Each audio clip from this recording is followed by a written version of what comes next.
დღეს მინდა მაგნიუმის სულფატი შევიტანო, ანუ მოვასხურო ვარდებს.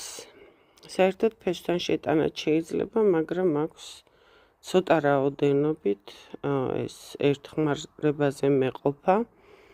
მაგნიუმის სულფატი მნიშვნელოვანია ვარდებისთვის იმით, რომ შავლაქიანობას ებრძვის. ეს ვარდის სოკოვანი დაავადება ჩნდება შავი ლაქების სახით, თითქმის ყველა ვარდზე გამონაკლისის გარეშე რაც უნდა ეწეროს, რომ მდგრადია ვარდი ნებისმიერი დაავადებების მიმართ, ერთი ვარდი მაინც არ გვაქვს ჩვენ ეზოში. სადღაც მე-4 წლიდან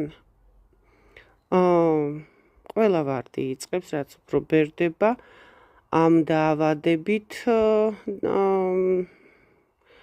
ავადმყოფობას და შესაბამისად ჩვენ უნდა ვუმკურნალოთ. ისი შეგვიძლია არც ვუმკურნალოთ, იმიტომ რომ ეს ყოველთვის ჩნდება შემოდგომის პირზე უკვე. სადღაც სექტემბრის ბოლოსკენ, ყოველ შემთხვევაში ჩემ ბაღში.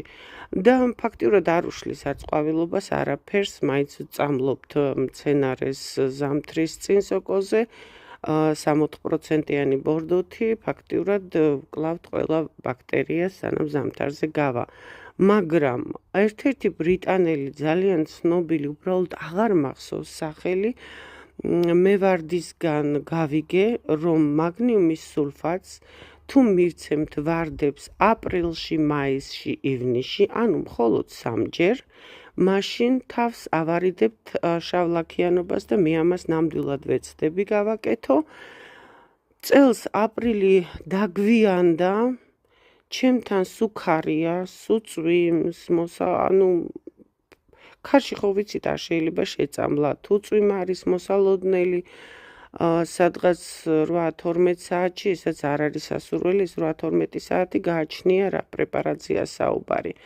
დღეს ღრუბლიანი ამინდია, საერთოდ ამას მე დღისით წამლობას არაფერს არ ვუკეთებ, რომ არ დავწვა მცენარეები, თუ მზიანი ამინდია და გინდაც არ იყოს მზიანი ამინდი, ვუფრთხილდები ფუტკრებს, მწერებს, რომლებიც ხეხილს მიმტვერიანებს, მაგრამ მეტი გამოსავალი არ არის, აპრილი გავიდა, მაისი დაიწყო, მე ეს პრეპარატი უკვე უნდა მივცე და შესაბამისად დღეს მივიღე გადაწყვეტილება, რადგან ღრუბლიანი ადგილია და ოის საოცრება ქარი არ არის, ოდნავ ნიავია. მე ვარდებს